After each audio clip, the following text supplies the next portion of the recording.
tool here, and that lets you save. Look here. True Form Life. Green look on it.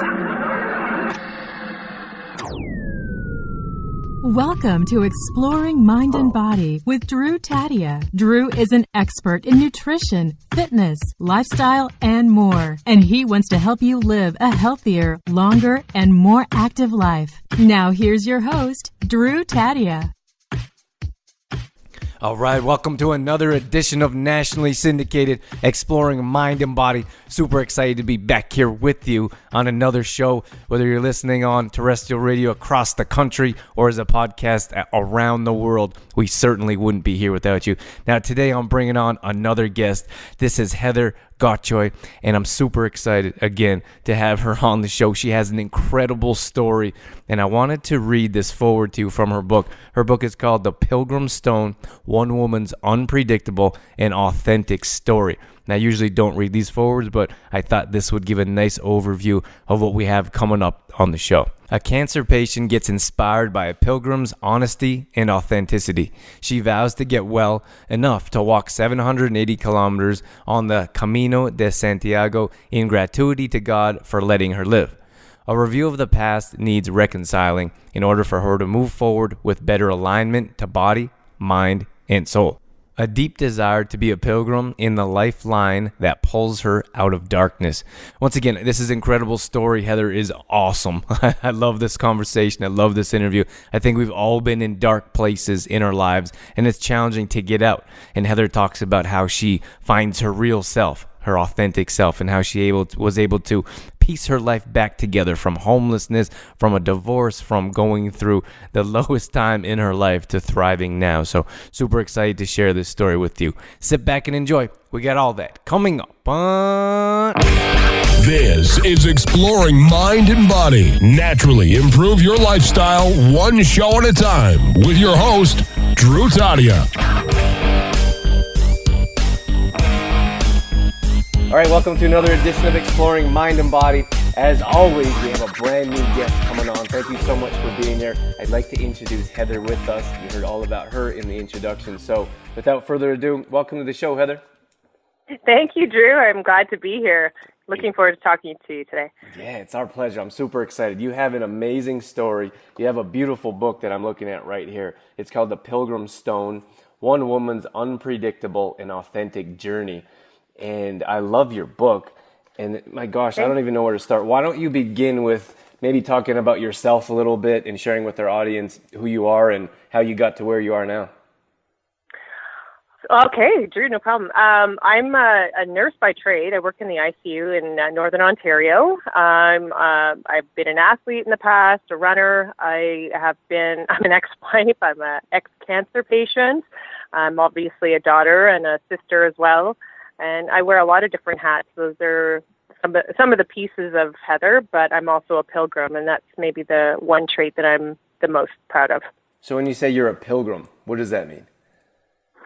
Well, I think it can mean a lot of different things, but I mean the standard meaning would be somebody who goes on a meaningful journey, long distance, a place of special significance or sacred place, to show devotion. It's usually done on foot in a foreign place. And though, this is one of my hats that I've worn. And to be a pilgrim, it means like having a commitment or some kind of purpose for doing it. It's an act of devotion to let go of suffering on a lot of levels and to simply walk off what we have been carrying for a long time in our lives. So. And what was it like? So before, let's take a step back before you came to the Pilgrim Stone and before you authored this book. What was it like, your journey towards being an athlete, being a nurse? How did you get to this place now? I came to it on my knees. I think it was something that I had to bend towards my soul and get back to an authentic place to begin a journey of self-love, if you will, and do that through gratitude. There was a period of my time that was a disaster that I've filed away, but it was a time where I was going through the middle of a divorce. I was homeless, moving back to Canada after living 10 years in the States, having lost everything, including my health, my hair, my body changes, going through chemotherapy. And it was just this really dark time where it wasn't working and I didn't have a whole lot going for myself. I felt completely broken. But there is a beauty in being that rendered down, because you look at all of your broken pieces and you think, what a mess. But then if you bend to your soul and get back to an authentic place of self and figure out, well, what is it that I really want? Because what I was doing actually wasn't working. And I need to do this in a way that's more gentle and loving, because doing everything for everyone else all the time has depleted me to the point of illness. And I'm not that happy. I'm not enjoying my life. So I was able to look at all of those pieces very closely, walking 800 kilometers on a journey to self, really, and look at a blank slate. Okay, so I'm here now. I'm at my rock bottom. What pieces do I want to add back into my life? What people, what things, what really matters? And so I created a life that was more nourishing for myself. And in doing so, I was able to heal and reconcile my past, but also to appreciate the now and make some healthier goals for my future and to just do my life in a better way that was more in alignment to what my soul's needs were. And that meant an act of clarity, through meditation and whatnot. But I had to kind of take a PhD in me, if you will, and really look at the signs that were leading me towards a better life. So what was it like I wrote it down. When you say rock bottom, when you were going through divorce and you were going through, personal illness, what was that experience like? Could you share that with our audience? It was a really dark time. Obviously it was a fear base to it. Like, I had spent my 20s, building a career, climbing the ladder, getting my master's, and I just felt really in control of my life, but really I actually wasn't in control of my life. So when it all fell apart, it was terrifying, because it was almost an identity crisis of, okay, well, I guess I'm not all of those things because they've been taken away from me. And so I only had myself inwardly to look at and be okay with that, because I couldn't look in the mirror and say, well, you're still young and, you have your youth and, a long life ahead of you. I didn't know that nothing was certain at all in that time period. I was just kind of going moment to moment, never mind day by day. But I still had a wellspring of joy in myself. Like, I always kind of knew that I would get to the other side. It was just weathering the storm. So it's like hanging on to the sides of the boat while you're in a tsunami, It's like, just stay in the boat. You got this.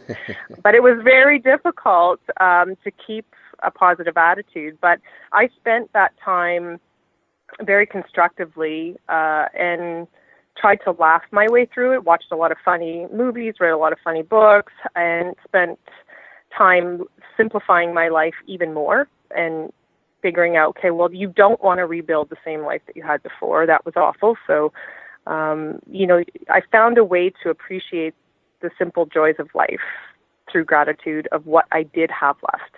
And those were my building blocks.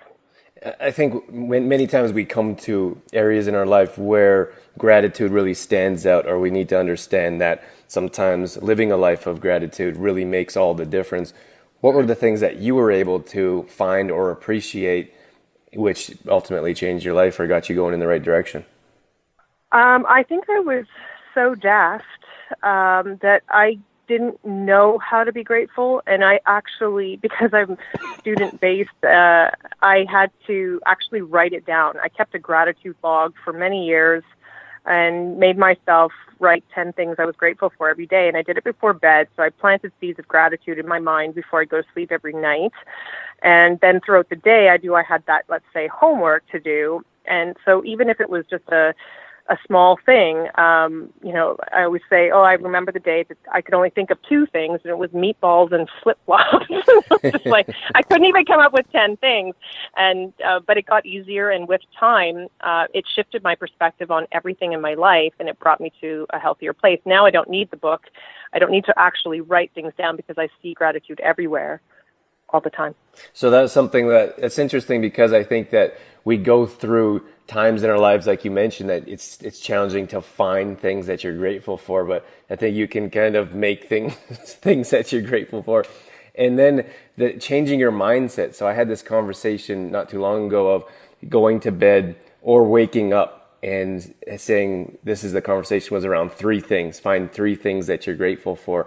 So I started to do this every morning, things that I'm grateful for. And then I don't know how long it was, maybe a couple weeks or maybe a couple months. And then I would naturally wake up and start to think of things I'm grateful for without even putting any effort in. That's just where my mind went. Oh yeah, I mean, I think that's what you draw to you, what you're focusing on. And so there's endless lists of things that you wish were different, but if you it's a choice, right? You choose to look at the brighter side of things, and if you keep your chin tilted towards the sun, then you're going to see sun and not as many shadows. And it's just a choice that we make. And gratitude is a muscle that you have to exercise. I don't think it comes naturally. Some people that would be phenomenal if it was natural, but I had to work at it, and I gave myself also the goal of never repeating something that you had written in the book before. So it always had to be a new thing you were grateful for. So it made a challenge, because the first 3 weeks you just go family, dog, house, work, and then you can't repeat, right? So yeah. Then it gets really juicy when you go, wow, just that was a kind word that person did, or that. They helped me when I didn't even ask for help, or, all green lights at work, or to work today, or like little things, or little tiny lotteries or miracles, and they're around us every day, but you have to pay attention. Tell me about your actual physical journey of your 780 kilometer walk. Well, the trail is broken up into 3 sections. The first one is body, then it's mind and soul, for each third of the trail. So the first third is the Pyrenees Mountains that you're climbing up and over, and you're just getting used to your pack, and maybe you've had new boots, or they're not fitting right, or everything is heavy. You've got brand new everything. Your toothpaste is full, your shampoo bottle's full, everything's as full as it can be and heavy as it can be. And it's not unlike the journey in life, where you're just carrying all of these burdens and you learn how to shed them over time. So the first third of the journey was a lot of blisters. It was a lot of, whose idea was this? And it was, I went alone. So it was like, I had nobody to blame for myself for picking this kind of holiday, I guess you could say, but it was anything but that. It was the most loving experience I'd ever given to myself, but it didn't come without some bruises and scrapes, that's for sure. But I loved it. I loved every step, to be honest, even though there's a lot of caterwauling in the book. I've never got a better bang for my buck in walking a long distance for all of the lessons that I garnered along the way. So give us some details here for our listeners, because many of them they may not have had the book or got a chance to read it or look through it like I have. Sure. Maybe you could take a step back and tell us where you walked, why you decided to take this route. Sure. So I traveled along an 800-kilometer pilgrimage, or 780 kilometers. There's some discrepancy there, along the Compostela de Santiago, which starts in France, Saint-Jean-Pied-de-Port, and crosses over the Pyrenees Mountains through the length of Spain to Santiago.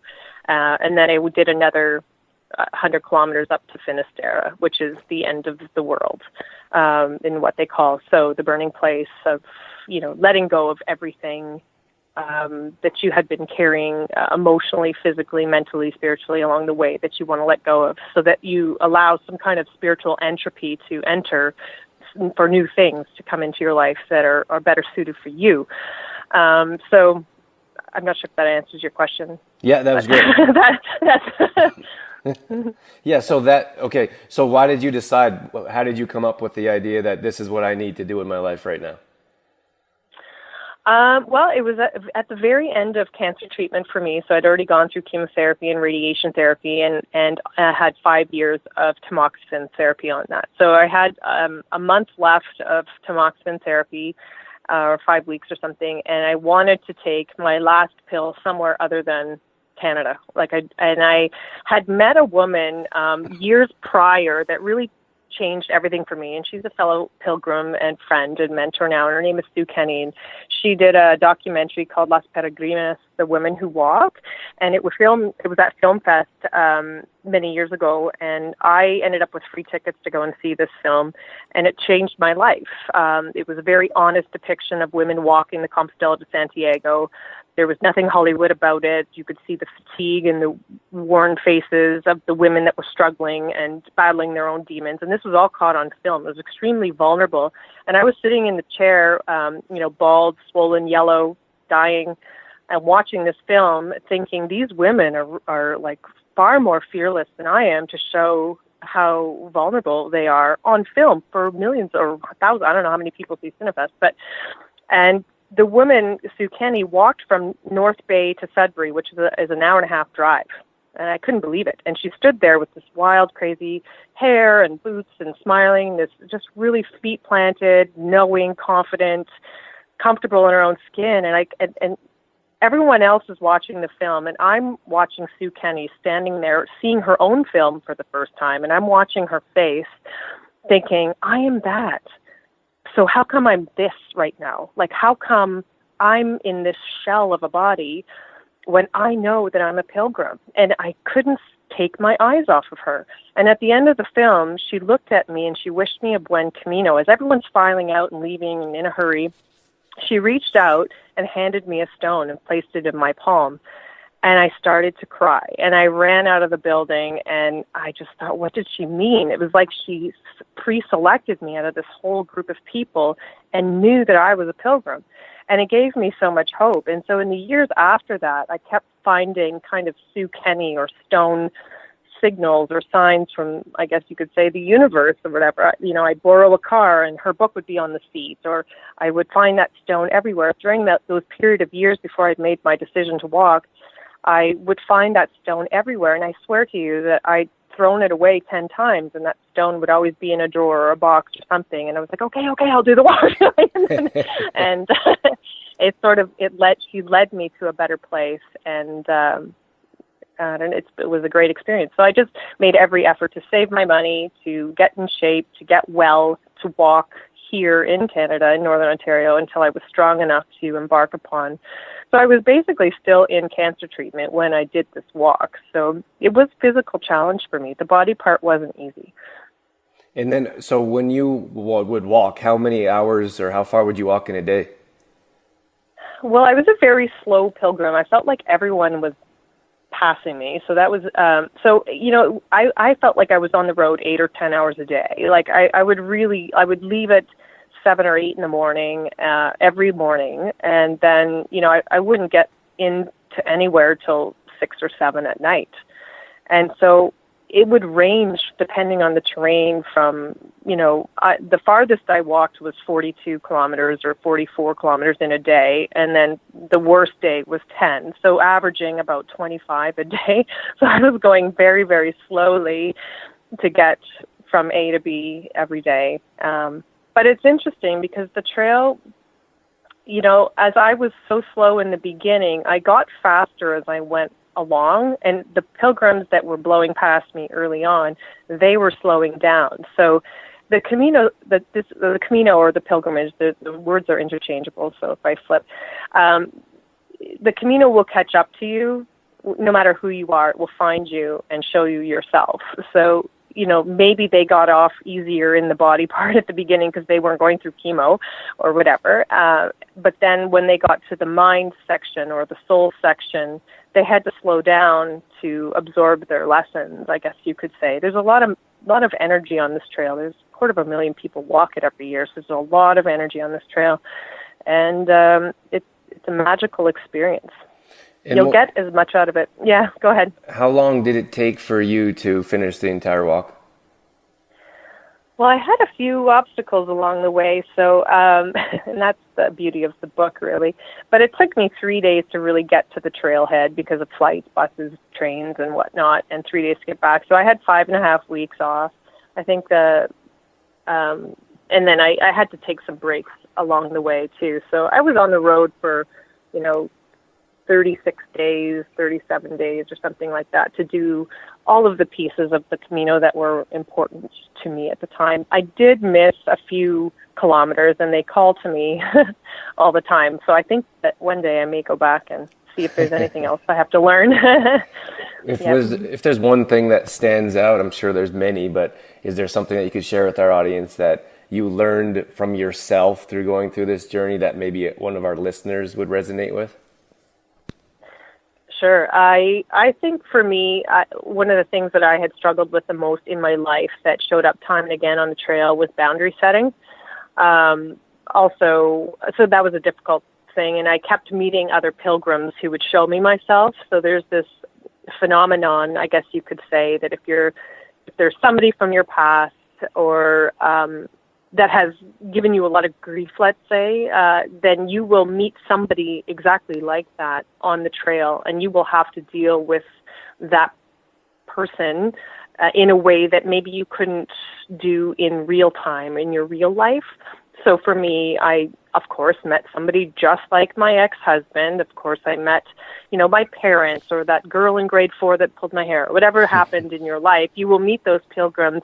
They don't know that they're being your teachers, but I was also their teachers as well. And so it becomes this, it's like a soul class, if you will. The other thing that I learned a lot was how to take, like TLC, or tender love and care. As a caregiver, I forgot to replenish myself, and to the point of self-sacrifice. And that is a long-standing, or has been a long-standing problem for me.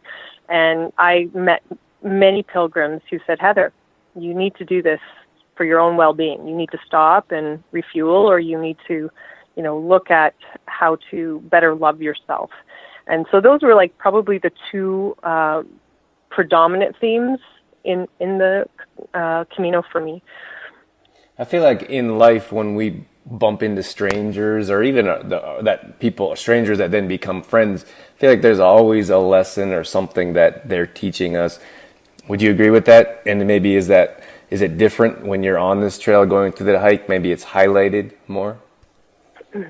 I feel like, I've read thousands of books, I've done a couple of degrees, I've done a lot of studying, but there is nothing like this Camino, or there's thousands of trails like this, but I would say that it's an advanced spiritual 101, I guess you could. I've never learned more in the 5.5 weeks I gave for myself, to reconcile all my pieces. I have never taken such an intense course and learned so much in such a short period of time. And I think that's why there's a longing to go back, because it's, you can read every book at chapters and not get what you can get by slogging it through. And because there's a disconnect between reading somebody else's story sometimes, or I can hear about, this person went through this and that, but I'm that person that has to come around a corner, skidding on her chin, going through life the hard way for me to really learn a lesson. So doing a Camino was really making it physically hard, mentally hard, spiritually hard. That worked for me. It was a real wake-up call. And I feel like I got a lot done in a short period of time. So it rebooted my entire life. And have you thought about doing a similar type of trek? Or you want to, if you had to go back, you do this specific one again? Well, there is, like I said, a portion of the trail that I was unable to complete, so I feel that calls to me. But there is a second book that I am writing called The Cabinet of Curiosities, and that's going to require a different kind of journey, I think. It might actually be harder than the one that I've done, but it'll also be very fruitful. And I think that it will take place in the Himalayas. So I'm not too sure what that's going to look like. I might live in an ashram for a while, or hike another mountain. I don't know exactly, but I know that that's coming soon. And first, those of people that may be listening and they're not so much adventurous type of people, or maybe they're thinking about taking some type of adventure, what would you tell them? I would say absolutely do it. I wouldn't hesitate to tell somebody to invest in themselves.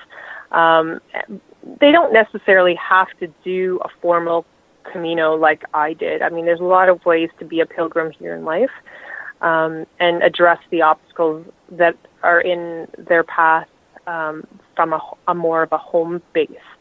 And I think if you are interested in being a pilgrim, you just have to ask yourself one question, really, and it's, who am I?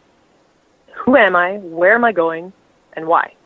And if you feel like, if somebody is feeling like those are questions that they're really wanting to dig deeper in, then they are already a pilgrim, and not to look any further. I mean, pilgrim traits, there's a lot of them. I mean, authenticity, be honest.